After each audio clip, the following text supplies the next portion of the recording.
La ciencia es el futuro. Sin ciencia no hay futuro.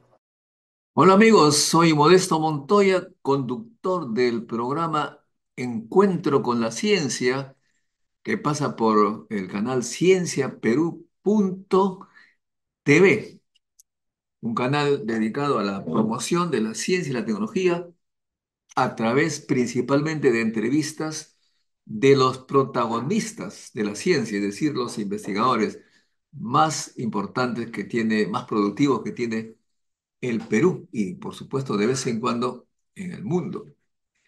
En esta oportunidad estamos con el doctor Jean-Paul Ampuero, experto en temas sismológicos, que es una estrella de la ciencia peruana.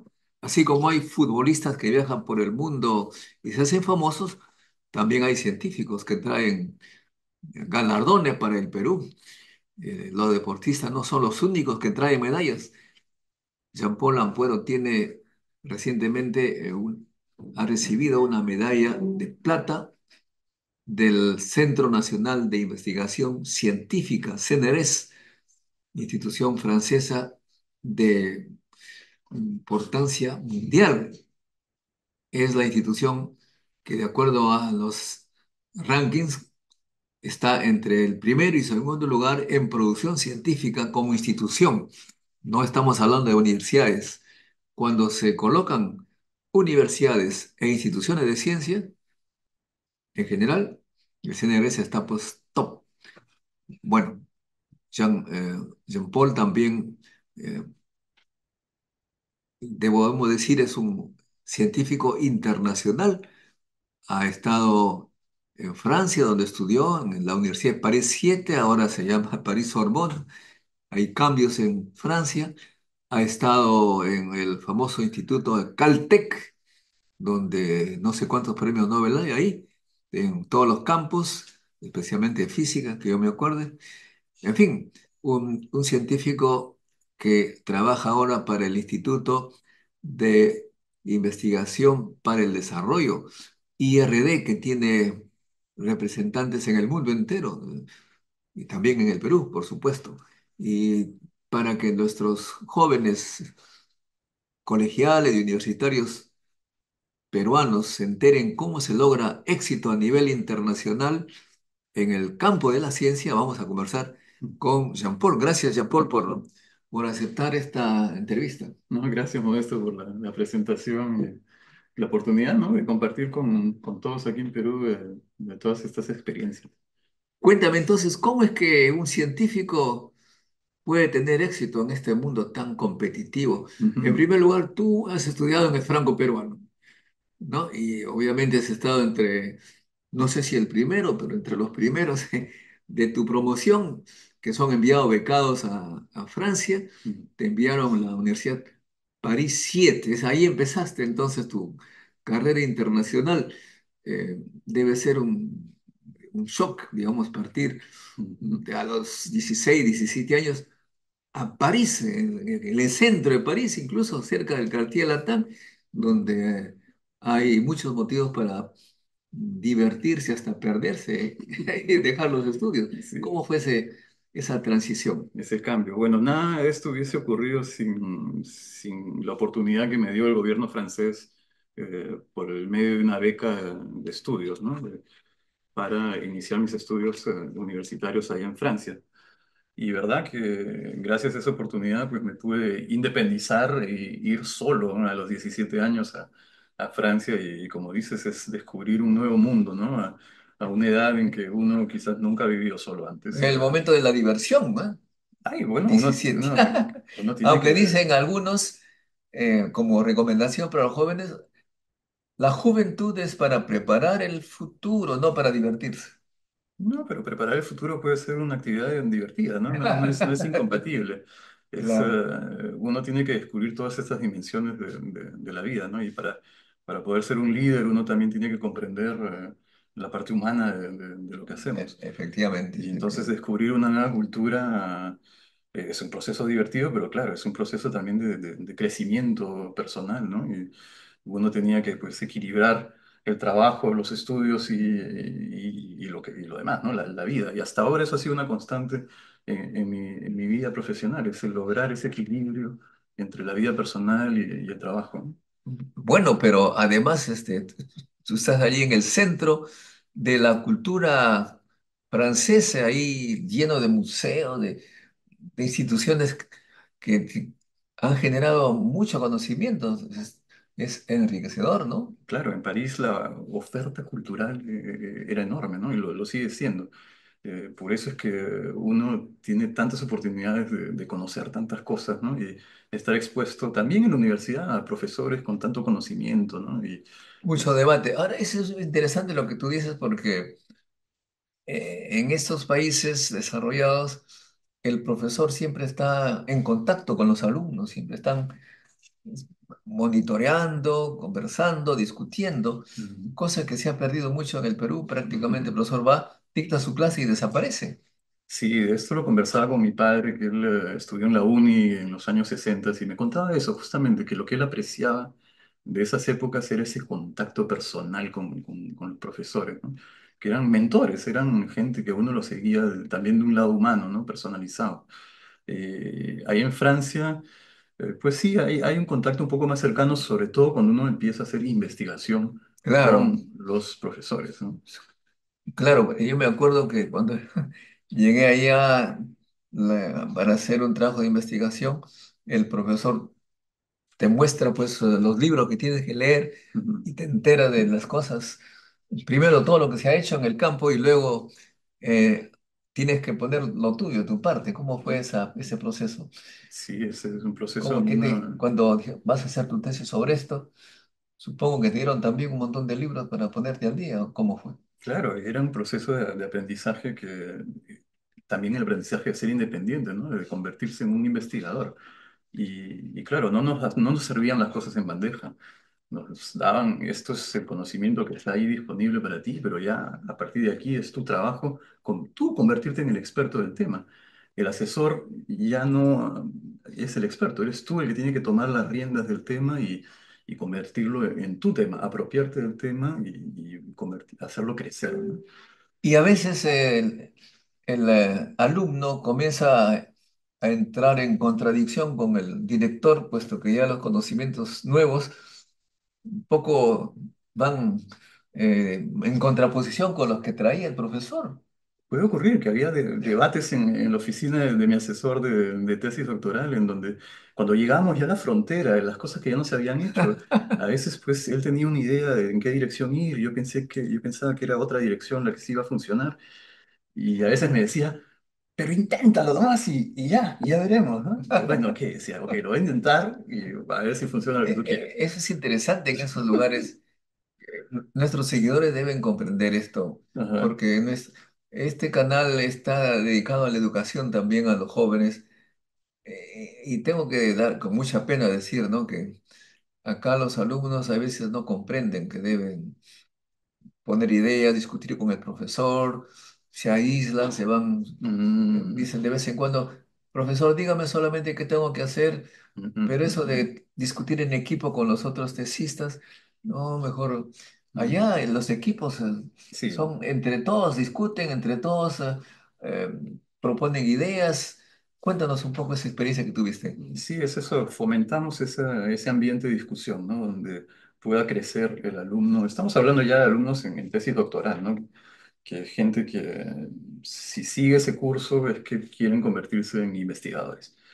Y para ser investigador uno tiene que desarrollar esa independencia, una visión de cuáles son, cómo identificar preguntas abiertas y ángulos de ataque originales para poder ser un investigador fructífero, ¿no? Y Y tener creatividad y es, espíritu crítico, no se trata de tragarte todo lo que lees, ya, se acabó, pues, si no, no avanza, pues. claro, todo eso es esencial y no está dentro de todos el llegar a ese nivel. Algunos empiezan la tesis y después de un tiempo se dan cuenta que, bueno, no tengo la pasta de investigador. Se retiran, No, terminan la tesis y luego pues se van van a a la empresa industria, ¿no? A empresas privada. privadas, pero también habrán aprendido algo de esa Eso he experiencia. visto. Hay muchachos que son atraídos por el dinero y dicen, "Ah, en la empresa privada voy a ganar el Ujú. doble Sí. Dejan la investigación. Y Mm, dime, cuéntanos precisamente tu tesis, cómo se inició el proceso ujú. con tu primera tesis y qué experiencia nos puedes contar que sea un poco instructivo para Sí. nuestros seguidores. Bueno, primero era, ¿por qué escogí ese tema? Es porque al llegar a la oficina de quien sería después mi asesor de tesis, vi una persona apasionada por su tema, una persona con mucho conocimiento, como que exudía el conocimiento y le gustaba mucho compartir ese conocimiento, hablar de esas cosas, ¿no? Y vi que este iba a ser un entorno de crecimiento intelectual para mí y por eso me gustó ese ambiente y decidí empezar la tesis con él. Ahora, más allá, yo estaba buscando un tema con el cual algún día podría volver a Perú a El sueño de trabajar, todos, ¿no? Hacer cosas que... como tú, ¿no? Que pudiste volver a Perú y trabajar Yo aquí sí, con pues lo tuyo. justamente se hace recordar, cuando terminé la parte teórica, la académica, Ujú, tesis, a ver, ¿qué tesis hacer? Yo había hecho un doctorado de física nuclear y física de partículas. ujú, Si escogí una tesis de física partícula, era el CERN, allá en Ginebra, ujú. y ya no para Perú, porque acá no hay grandes aceleradores. Claro. ¿Qué cosa hay en Perú? Se están haciendo un reactor. Mm, Dije, ¿y ahora qué puedo hacer? ¿Cuál es el principio sobre el cual funciona un reactor? Fisión nuclear. Ah, mi tema. ujú, ujú.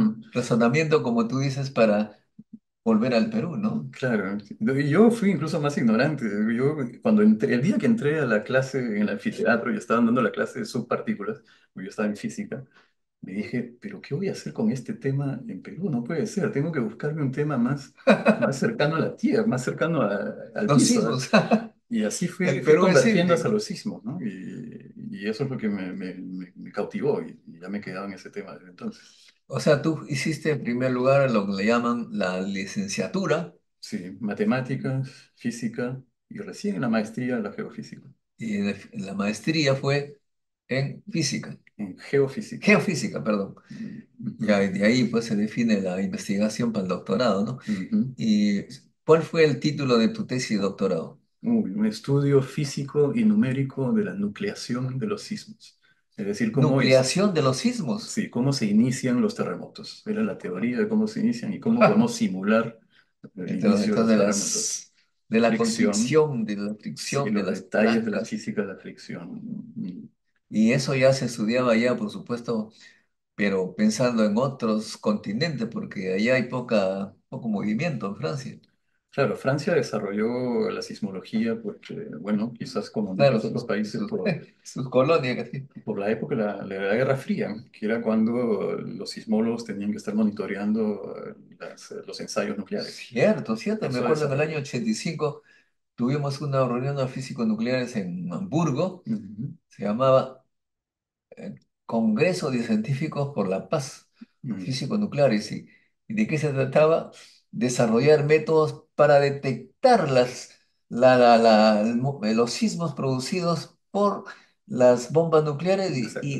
y de manera que se pudiera identificar de dónde venía la bomba. Sí, y distinguir ¿Ustedes que no es... hacían eso?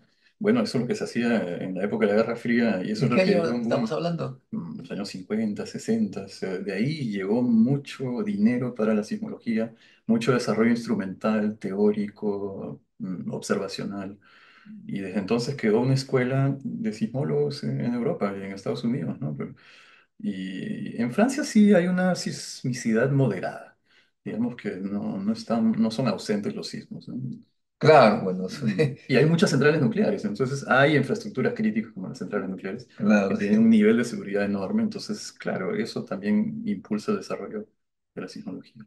Me acuerdo, te cuento, cuando estaba cuando regresé al centro nuclear de Guarangal, Ujú, había que hacer la prueba sismológica claro. Uf, de las ujú, construcciones. claro. Y una de las pruebas, muy curioso, pusieron una serie de sensores en diversos lugares Ujú, y no sé, a 1 kilómetro, un explosivo ujú, para ver cómo vibraban todos las partes de las edificaciones, Sí, ¿no? pues así empecé. Una de mis primeras prácticas cuando estaba estudiando física fue en el CEA, que es la Comisión de Energía Nuclear de Francia, en un tema de cómo se comportaría durante un Como una explosión, sismo. como un Durante un sismo. sismo, sí. Sí, pues qué curioso. O sea que estamos coincidiendo Hay una un poco intersección en entre algo, todo ¿no? esto, sí, sí. Una intersección de la física nuclear, los Mm, reactores y la sismología, claro. sí, sí. Y entonces tú terminaste eso. eh, a ver, ¿qué año fue que sustentaste tu tesis? Mi tesis en el 2002. 2002. Ya se había eliminado la famosa tesis de Estado, Ya no ¿no? existía la La tesis tesis de de Estado Estado. le llamaban la anciana tesis. Ajá, Sí. sí. Y luego de terminar tu tesis, ¿cómo fue? Hice ¿Qué un pasó? postdoc. Sí, ¿Viajaste sí, postdoctorado? hice lo que hacíamos muchos, ¿no? De irnos fuera de Francia para hacer un postdoctorado y después de 2 años la esperanza era poder conseguir Un un empleo en puesto en Francia. Francia para poder volver. Y no, en verdad me gustó mucho el extranjero. Hice un postdoctorado en Estados Unidos, ¿Y cómo es conseguiste el contacto? de ¿Tu postdoctorado. profesor? Sí, por los intercambios entre Claro, claro. profesores, ¿no? Y en París habíamos acogido muchos profesores de Estados Unidos y alguno de Princeton. Entonces fui a Princeton a hacer esta. Primero a Princeton, Sí, en Princeton hice mi primer postdoctorado. ahí donde estaba, donde estuvo Einstein. Claro, Einstein estuvo ahí. Y Y después, le diste una miradita a la pero oficina. yo lo he perseguido a Einstein, porque después fui al ETH de Zúrich, donde también estuvo en Zúrich Einstein. Y después fui a Caltech, donde también pasaba tiempo Oh, sí, Einstein. pues, Caltech. Bueno, que quizás Einstein ha estado por todos lados. Pero sí, estos lugares me Y pues, acogieron y supongo que tú te sentías en algo especial recorriendo esos lugares tan importantes para la ciencia. ¿O sentía no te daba que igual? Algo siempre tendría me que ver. intrigaba, no sé lo que ve la gente en mí o por qué me tienen esa confianza, pero había gente que creía en mí y eso me parece importante y es lo que intento hacerle sentir a mis estudiantes, ¿no? Creo en ti, te tengo confianza de que vas a lograr hacer algo grande si es que lo identifico, ¿no? Y eso es lo que me gusta, que es ayudarlos, empujarlos, encaminarlos. Ya, Y mucha pero gente me acompañaba en eso este camino. era porque tú mostrabas interés y pasión en la investigación, ¿no? Claro, como lo dices, quizás muchos la tienen, pero los que la mostramos, esos son los que pueden despuntar, ¿no? Sí, pues Soy una persona que habla, que manifiesta hay pocos su así. pasión. Los estudiantes a veces creen que la tesis es una obligación, pero Y ya. no le ponen cariño. Hay gente que ¿Cómo hacer llega por los para caminos porque prenderle van. la chispa? Ujú, ¿O ujú. es innato? He tenido casos de estudiantes que han empezado la tesis doctoral sin haberse hecho muchas preguntas de qué es la vida de un investigador, ¿no? ¿Qué va a pasar después de la tesis cuando tenga el doctorado? Ocurre que, no sé, No caen sé. ahí porque quizás no encontraron un trabajo, pero sí encontraron una tesis. Y bueno, después se dan con el descubrimiento de que, uff, la vida de investigador es una vida dura, ¿no? Es tampoco algo simple. Algunos, a veces llegan el trabajo a la casa y siguen. O sea, Sí, la curiosidad te envuelve a tal punto que no te liberas fácilmente y claro. a veces la familia sufre también. Sí, sí, eso es todo un tema. Por eso decía que el equilibrio, ¿no? Es importante entre la vida, la profesión, los hijos, la Bueno, familia, eso es la pasión que uno tiene por algún tema.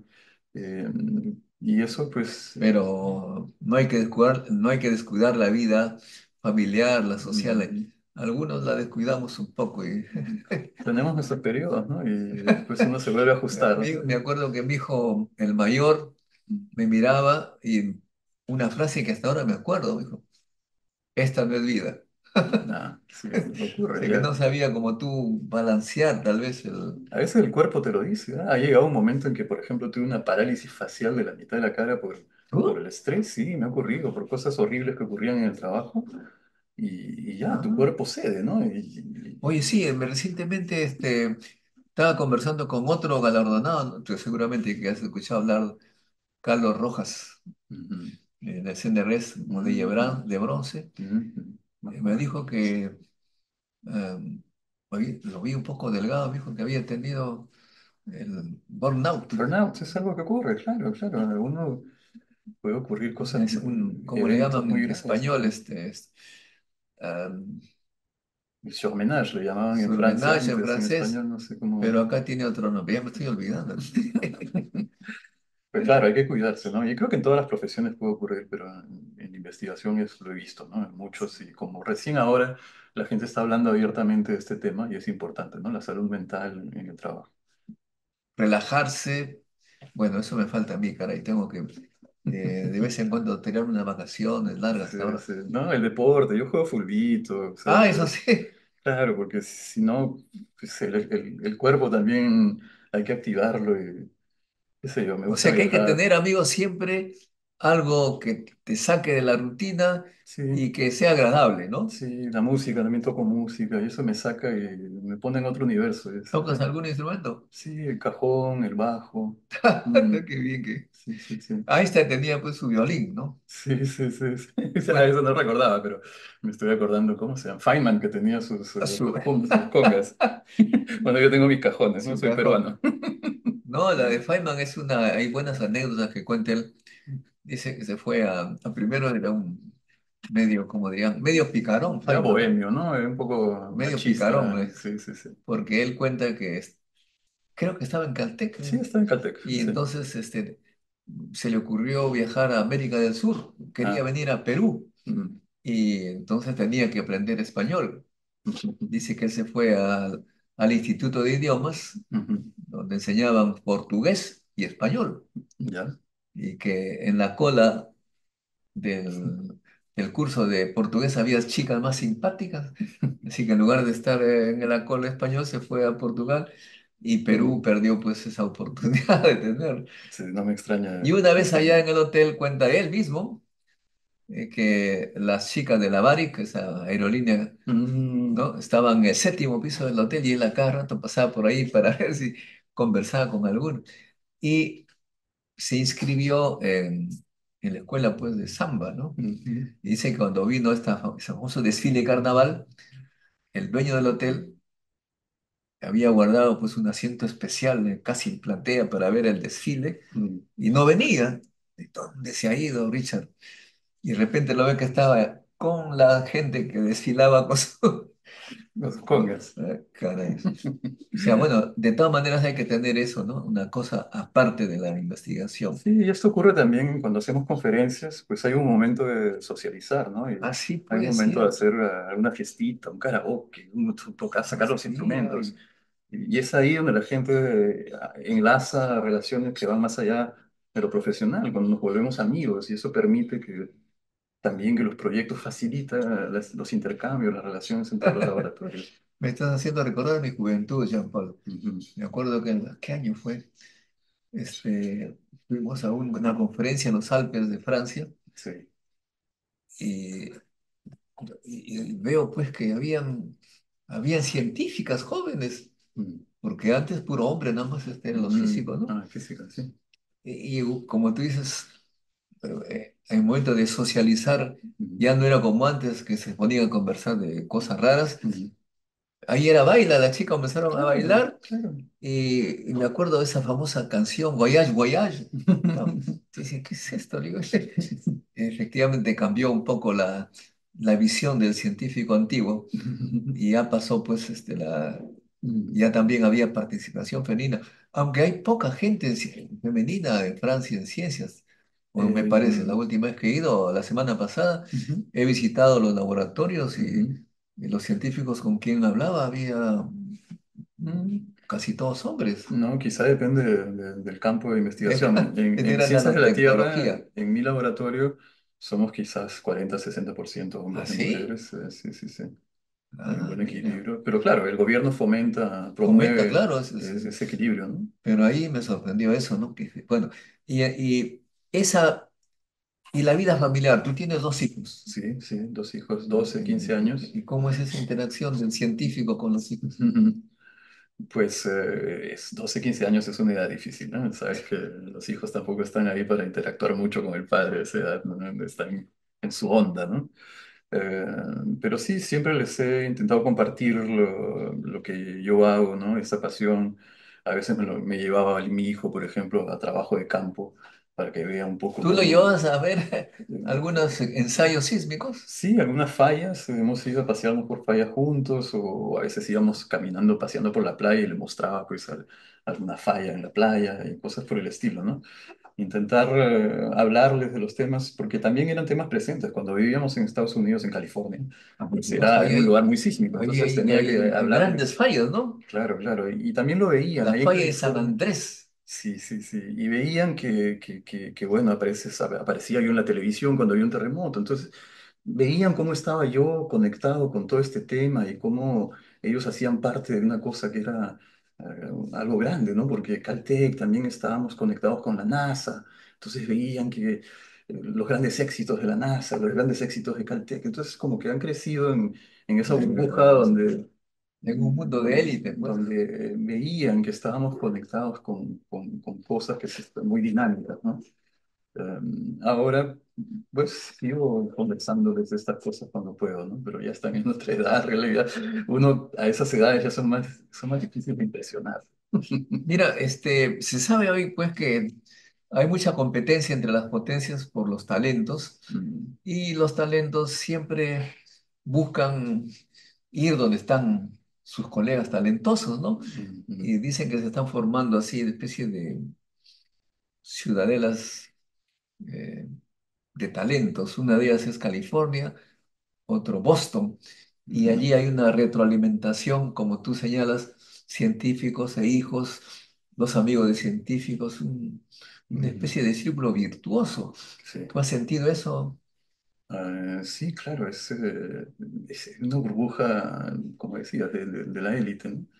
Y a veces yo no me daba cuenta porque estaba muy ahí, pero cuando invitaba a alguien de fuera y me decía, oye, tú estás viviendo en una burbuja, es Una burbuja de privilegio, de privilegio, claro, tal cual. de privilegio, ¿no? Pero yo creo que también esa fue una razón por la cual nos mudamos, regresamos a Europa, ¿no? Donde tenemos una vida un poco más normal, ¿no? Más normal. Sí. Efectivamente, pero también se nota que hay mucha competencia entre los científicos. Eso tal vez Sí. origina el estrés, ¿no? En Estados Unidos sí lo sentía bastante, incluso a la escala de nuestro propio laboratorio, pero en Francia es una onda más colectiva. Los Sí, sí, proyectos son sí, proyectos creo, sí, colaborativos. pues Ujú, efectivamente, mira, ve, bueno, tenemos más o menos experiencias similares. En la Comisión de Energía Atómica uno llegaba a las 8 de la mañana ujú. y antes de trabajar en la biblioteca a tomar café y a Sí. conversar de política y cosas de ese estilo. Ujú, ujú. También ocurre, Sí, en nuestro laboratorio todos los días a las 10 de la mañana nos reunimos por media hora, a veces se extiende una hora, tomando café. Y uno empieza pues con alguna conversación banal, pero eso es exacto, lo que no destiende un poco la atmósfera, pero después ya uno empieza también a conversar cosas pero eso no vi científicas, eso cosas en de la Estados política Unidos, ¿ah? científica. En Estados Unidos lo hacíamos también, en el También, laboratorio en Caltech lo hacíamos. No, no era por todos lados, no pero era en por Caltech todos lo lados. hacíamos y la gente que había estudiado en Caltech intentaba replicar esa costumbre en sus laboratorios. Es más, lo hacemos nosotros en mi laboratorio en Francia, pero no se hace en todos los laboratorios. Y lo hacemos ¿por qué? Porque muchos hemos pasado por Caltech. Entonces, Bueno, sí, sí, es algo que es ahora, una tradición en que se tiene. Alemania, estuve en Alemania un tiempo también. Allí no es al principio del trabajo a las 8, ¿no? Sino eso de las 10 paran a tomar pues algo, salen al jardín a conversar. O sea, Sí, siempre tienen los científicos su desfogue, digamos. claro, claro. El momento del almuerzo también es Ah, otro después del momento en que almuerzo de todos nuevo café. hay otro café, pero es ahí donde ocurren todas estas conversaciones que son a veces estratégicas. Pero algunas veces, cuando se ponen a hablar de política, ahí también hay confrontación, ¿no? Se estresan más. Es que no hablamos de política, hablamos de política científica, digamos, de Bueno, estrategias científicas. en Francia También se habla un poco de la política común, ¿no? Pero... yo tuve una cosa no desagradable, ujú. divertida, ¿no? Me tocó en el laboratorio un nazi de verdad, o sea, Ay, era no, un ex imposible. soldado de Ya. Hitler que había sido tomado Ah, prisionero ok. de la guerra, lo mandaron a la cárcel de Estados Unidos 2 años y después Ujú, escogió para vivir en África del Sur y en África del Sur ujú. estudió física Ya. y se vino a Francia, el país que ocupó. Justo en el laboratorio conmigo y nos agarramos unas peleas tremendas Ya. porque era un racista, me decía, Ah, ok. tu país vivió vendiendo caca, me decía. Y yo le decía, y el tuyo comprándola. De ese tipo, Sí. a ese nivel llegaba la cosa. Se hablaba pues del guano de la isla, ¿no? ¿Te acuerdas? Bueno, me parece que en Francia, en el ambiente universitario, todos estamos en la misma longitud de onda políticamente. En Estados Unidos es mucho más polarizado. Así, ¿no? Sí, Claro, las discusiones de política que he tenido en Francia con mis colegas siempre han sido, estamos todos en el mismo bando, me da la impresión. mesurado, ¿no? Sí, no No, hay, acá en este caso era un nazi pues, también, ¿no? bueno, ese es el extremo, pero Los otros sí eran respetuosos, eran, ujú, ujú, me hacían notar que eh, a uno decía, la democracia consiste en votar cada 5 años. ujú. Después hay que estar tranquilos. Hay de todo. Bueno, qué interesante es que esta interacción de la ciencia, la vida social, tú eres un hombre equilibrado, pues, pero a Ah, pesar de eso has intento, tenido un ah. poco de estrés. Sí, sí, he ¿En tenido qué momento, épocas de mucho cuál fue desequilibrio. lo que disparó alguna preocupación? Sí, fue una preocupación muy grave con alguien que trabajaba en el laboratorio que había estado ¿Ah? cometiendo fraude científico. Ah, Ah, y yo había levantado pruebas para montar el caso, ¿no? Para demostrarlo. tú eras el fiscal, de cierta No, manera. pero sentía la responsabilidad de hacerlo y llegó un momento que me enteré, que me dijeron en la universidad, mira, ¿sabes qué? No, no vamos a hacer nada sobre este tema. Hay que Vamos enterrarlo. a irradiarlo de alguna otra manera. Ah, y eso a mí me causó mucha decepción, ¿no? De que el Claro. sistema sea así, tan secreto, no sé, me sentí mal. Años después entendí por qué este chico hacía eso. Él tenía problemas muy graves, terminó suicidándose, o sea, era una cosa muy grave, ¿no? Eh, pero el episodio, cuando me dijeron que no iban a hacer nada, me sentí tanta decepción a un nivel tan fundamental moral que se me paralizó la mitad de la cara. Sí, te entiendo, te comprendo, sí, porque hay momentos eh, que la gente se encuentra con cosas atroces, inmorales, perturbadoras, incomprendidas, incomprensibles, Mm, conozco pues, gente que ha tenido estos problemas, ¿no? mm, Gente que deshonesta y que para salir de su problema del deshonesto hacen acusaciones atroces contra el que eventualmente lo puede acusar. claro, Lo había un tema como paraliza. ese. ¿Te pasó eso? Sí, que en las redes sociales esta persona decía cosas que no eran realidad. Entonces, era una persona que yo quería que se aleje, que sacarlo de la universidad porque no era un buen elemento. Bueno, tenía muchos desórdenes psicológicos y yo no estaba tampoco preparado para manejar una persona así o para No, darme claro. cuenta que era un problema más profundo, ¿no? Conozco esos casos, sí, pues Mm, acá veo, no sí, pensé que en sí. Francia ocurriera No, también no, ese esto era en tipo de Estados cosas. Unidos, esto era en Estados Unidos. Por eso Acá, hablo de la importancia de la salud mental, que es ¿dónde fue? en Estados Unidos. Uy, Sí, uy, sí, sí, uy. sí, sí, sí. Aquí hay personas que para subir de grado, de nivel, atacan al que está arriba con cosas atroces, Ujú, todas falsas, ujú, se ponen nombres falsos, ujú. usan correos Telenovelas. electrónicos Ujú. inventados. Sí, pues como la bruja de la telenovela, ¿eh? Sí, Es terrible. atroz.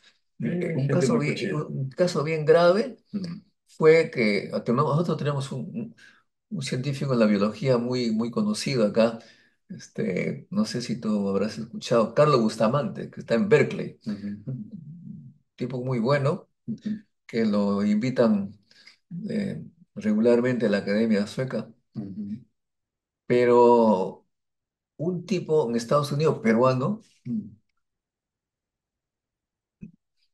bueno, se supone que es esta persona, eh, inventó un correo electrónico, una dirección electrónica con el nombre de Carlos y lanzando mensajes, Carlos, entre comillas, como diciendo soy lo máximo, o sea Ujú. que haciéndolo Haciéndose pasar por él y decir poder para ujú, mostrarlo como un pedante, etc. ya. Una cosa de esas. Mm, Bueno, efectivamente eso es desequilibrante, pues. y sí. Pero eso es en Estados Unidos, y pues la famosa frase publish or perish. Ujú. Hay que publicar allí para existir.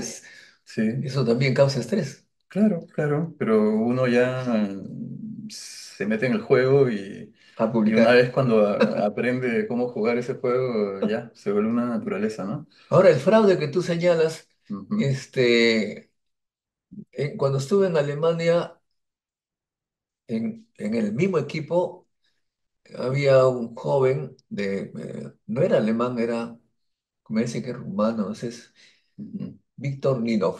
ya. Se producía elementos muy pesados, no existentes en la naturaleza. Ujú, Y luego se fue a California ujú, y allí publicó un artículo según el cual él había producido un elemento súper elevado y unos rusos que eran la competencia mostraron que fue un fraude, salió en los periódicos, una desgracia. ujú, Eh, esa, esa competencia ujú. por estar arriba, Sí, a veces ya. un poco desequilibra y les hace cometer este tipo de fraudes, ¿no? Claro, pero esos son los casos extremos de fraude, pero digamos a un nivel más común que puedo ver es cuando un investigador o un tesista, un joven investigador, sobrevende sus resultados, ¿no? ¿Por qué? Porque quiere publicarlo en una gran revista. Entonces lo pinta, pero con colores y de manera mágica para realzarlo. De un punto de vista estratégico uno puede decir, ok, le está intentando sacar Es el jugo a la marquetero. casa, marketearlo, pero llega un momento en que te pasas de la línea, ¿no? Ya estás comenzando a venderlo y a sobrevenderlo.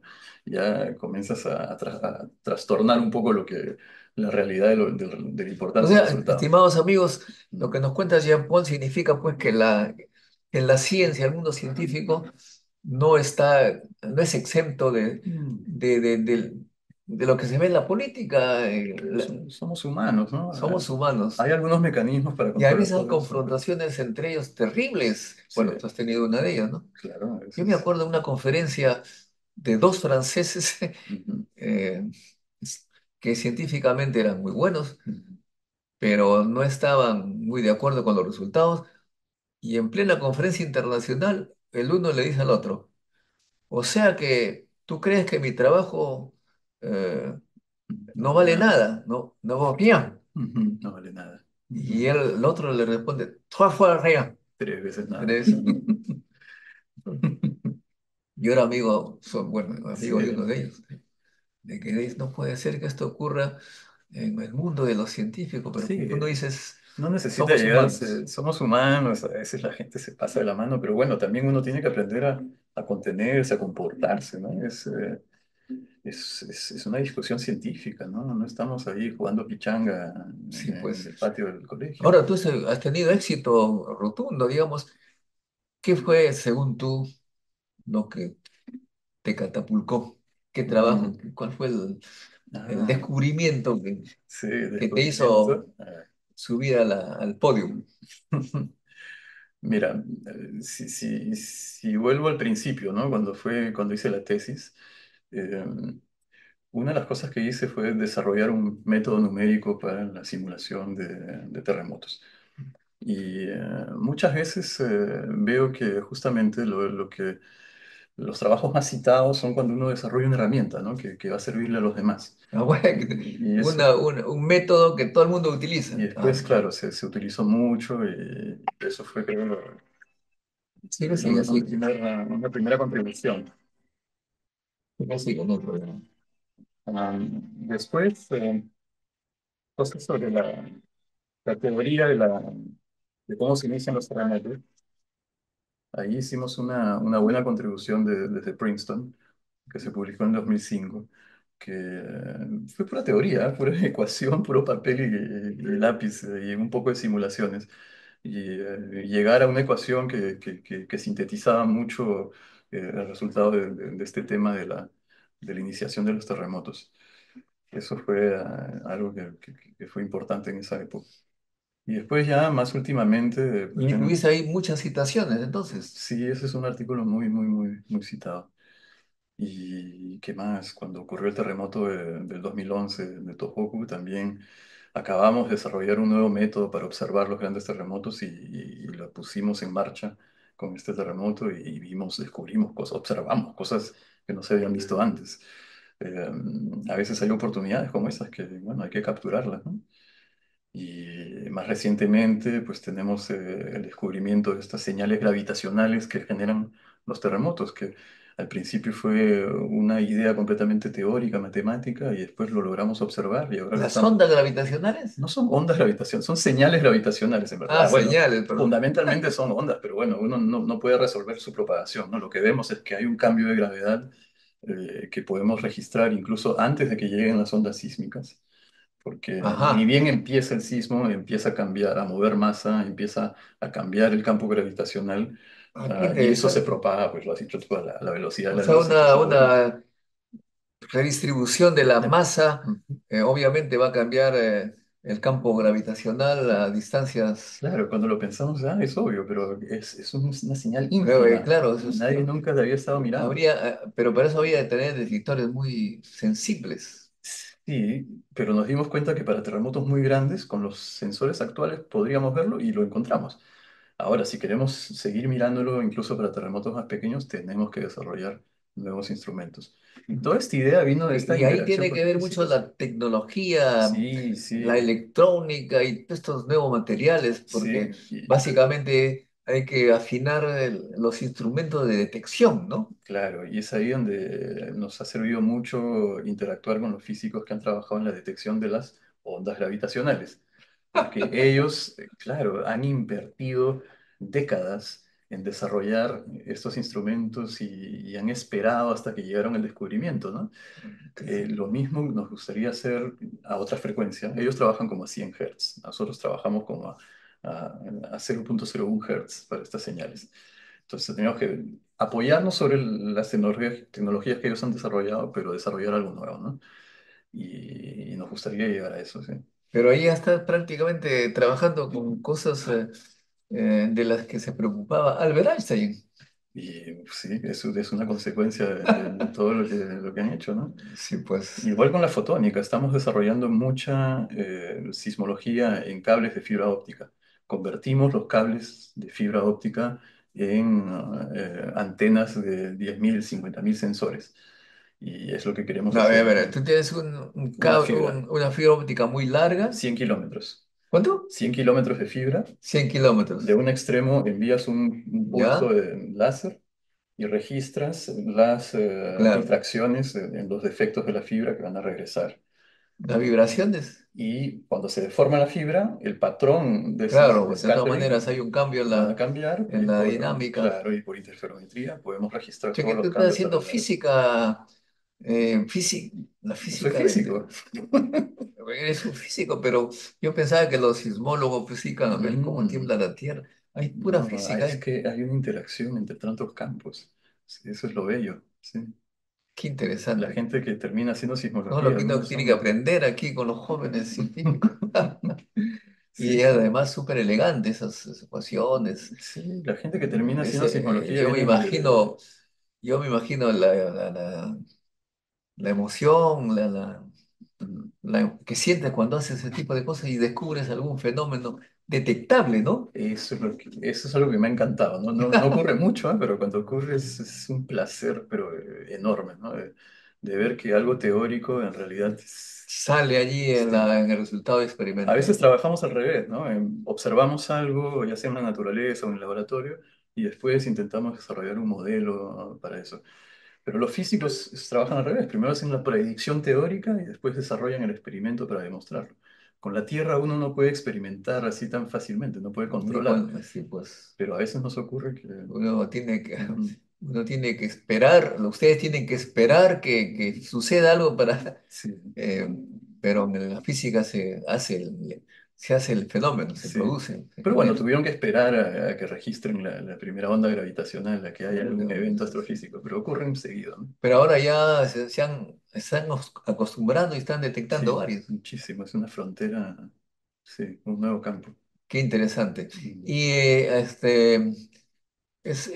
estimados amigos que nos escuchan, escuchen bien a Jean Paul. La ciencia es un proceso que de vez en cuando causa hasta el éxtasis, podríamos decir, la emoción de descubrir que lo que uno predice se ven los detectores Mm, o los modelos, ujú, coinciden con lo que se ha venido buscando hace mucho tiempo.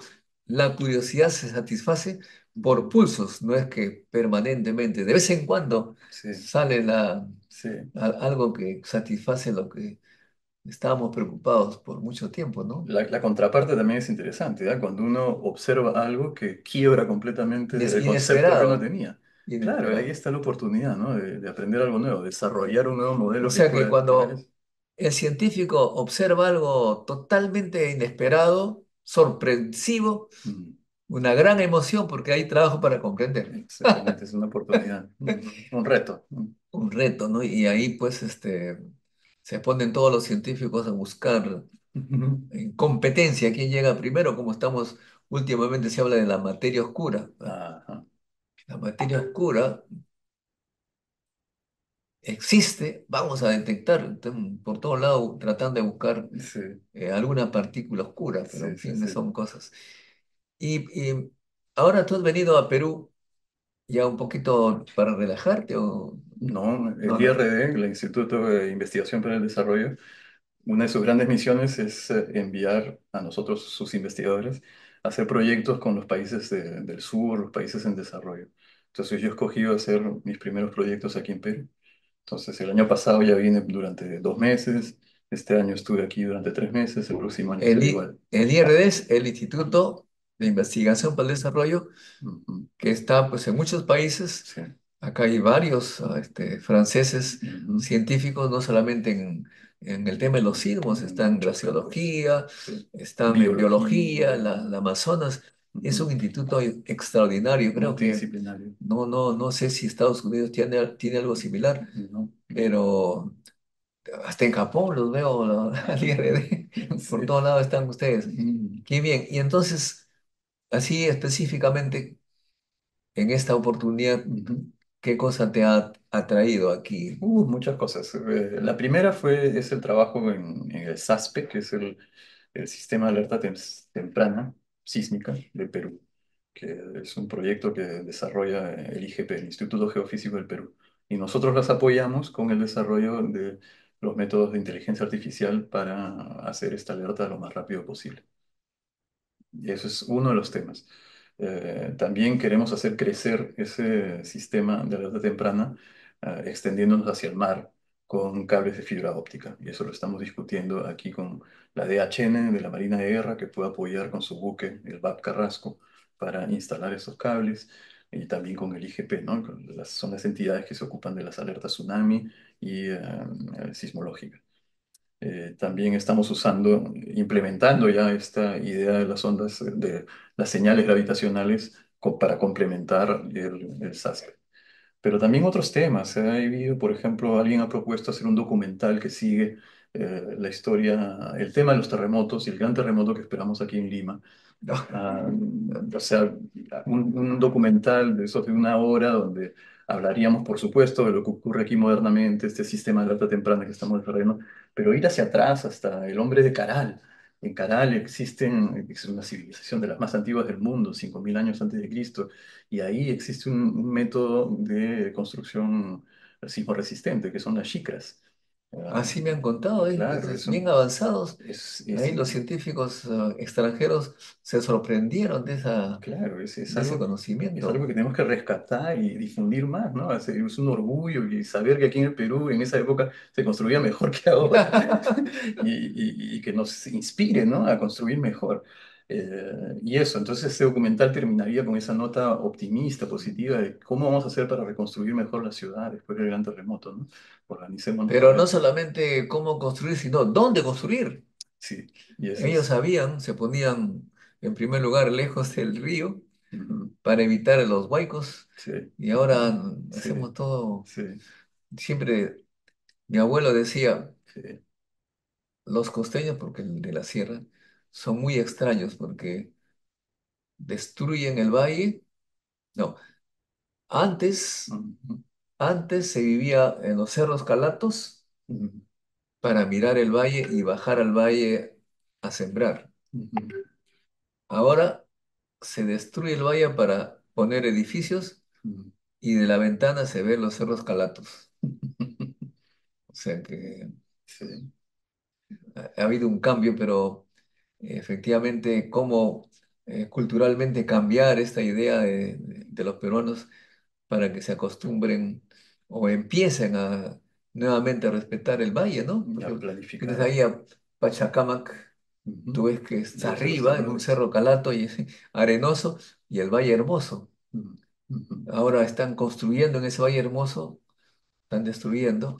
Ujú. Tal vez es difícil efectivamente hacer casas en la falda de los cerros, pero sería muy bonito, ¿no? Ujú. Mirar de allí por su ventana el valle y no al Ujú. revés. Ujú. Pues tenemos un gran desafío frente a nosotros, ¿no? ¿Qué va a pasar con esta ciudad después de un gran terremoto?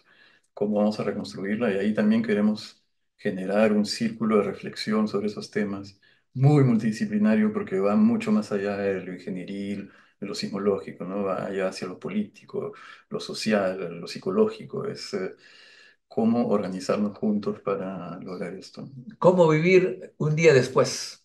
Un día y toda la vida que viene después, ¿no? Han Y habido todo lo- civilizaciones que han quedado truncadas por eventos Ah, naturales, ¿no? se dice que algunas civilizaciones del norte Mm, fueron truncadas por fenómenos naturales. Sí. naturales, ¿no? Erupciones, terremotos, bueno, el cambio climático.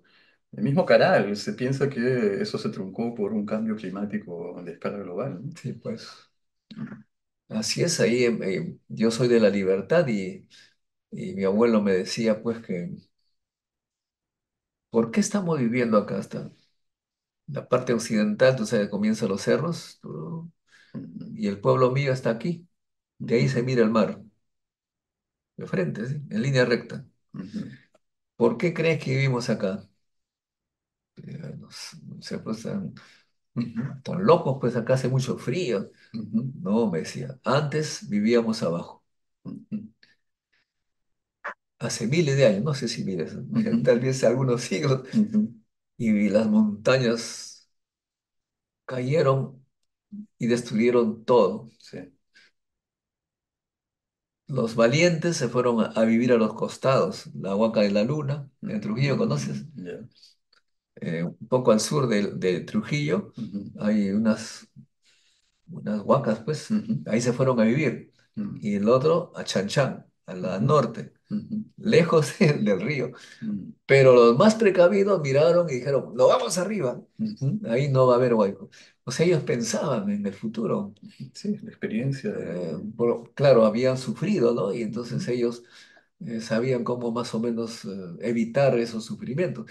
Nosotros hemos tenido acá terremotos, ha habido, tú sabes eso, ha habido también tsunamis en Callao, llegaron hasta Carmen de la Legua. claro, Se claro, sabe que puede volver, pero va a no ocurrir hacemos lo mismo. O lo sea, que ha ocurrido alguna vez en la Tierra, va se seguramente en repite. algún momento, ¿no? Sí, sí, sí, sí, es una Y historia a que se repite. propósito de ello, John Paul, Sí, acá conoces tú el Salto del Fraile. sí, sí, un restaurante antiguo ahí en Chorrillos. Aquí fundamos un centro de ciencia para niños y nos gustaba ir ahí antes de pandemia, Mm, ahora está cerrado. ujú, Bajando por la carretera esta del Salto del Fraile, ujú. uno ve pues las placas que antes eran el fondo del océano, ¿no? Claro, las capas Placas, sedimentarias. Ujú, ¿sí? ujú. Y de repente se ve una especie de muro, como un surgimiento así, ¿no? Mm, Claramente ha sido pues una intrusión ¿cómo le magmática, llaman? un dike. Una emergencia de materias, Ujú. Magma. ¿no? Ese magma, y de repente llega hasta acá y se corta porque Han habido capas aquí nuevas que está. se han Después, depositado. pero, miras a la derecha y, Ah, y continúa. se ha Y más corrido. allá, ¿qué es eso? Me Ujú. explican los geólogos que primero era una columna y luego hubo un terremoto así horizontal, quebró. O sea, Sí, todo como tú decías, que esas son las señales que utiliza el iba geólogo con tus hijos a ver las a fallas, leer el paisaje, tú ves claro. ahí y deduces como, Hay toda una ¿qué pasó? historia, toda una dinámica, ¿no? Que te muestra que es un planeta que vive En a una escala de movimiento. tiempo mucho más larga, pero es claro.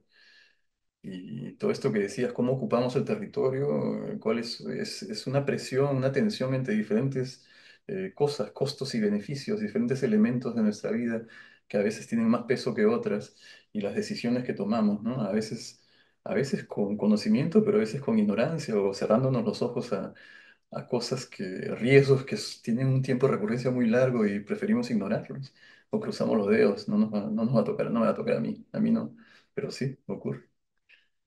Muy bien, Jean-Paul, entonces tú regresas ya a París, a Francia. Mm. ¿En qué ciudad?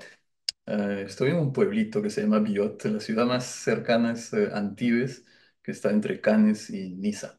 ¿Y qué tal la vida ahí?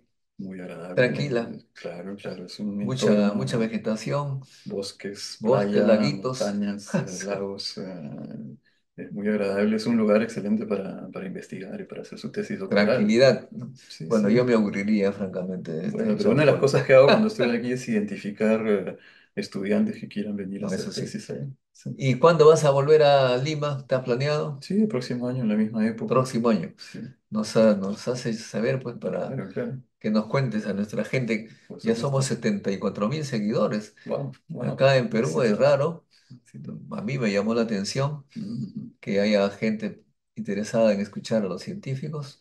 ujú. Normalmente están interesadas en las peleas que hay, pero alguna parte de la población se interesa en temas de ciencia. Mm, Nos contarás, pues, qué pasó en el sí, año ujú. y ojalá que no venga el terremoto todavía, Ojalá no nos toque de ojalá. momento que todavía no estamos preparados. Pero no estamos preparados y ustedes van a, entonces, poco a poco hacer un plan de lo que yo le llamo el día después, que Mm, cómo vamos a empezar después de un terremoto tremendo que de todas maneras va a llegar, ¿no? sí, de todas maneras va a llegar y hay tanta construcción informal, vulnerable aquí que es irreparable que... Muy bien, amigos, ha sido Jean-Paul Mm, Ampuero, físico, matemático, geofísico, que realmente me causa envidia ver cómo es que aplica la física de última generación, si se puede llamar así, para el tema de los sismos, mm. las señales gravitacionales. Mm. Yo pensé que solamente se veía eso de los agujeros negros lejanos, la fusión. No, aquí también, Los claro, terremotos. hay que tener detectores muy, pero muy sensibles, pero ya se cuenta con ellos. Mm. Fibras ópticas, un poco más se va a aplicar la mecánica, aunque las fibras ópticas también hay mecánica cuántica. En fin, muy interesante. Muchas gracias, Jean-Paul. Ah, muchas gracias, maestro. Amigos, con nosotros será hasta un próximo encuentro con la ciencia. Chao, chao, nos vemos. Hasta pronto. La ciencia es el futuro. Sin ciencia no hay futuro.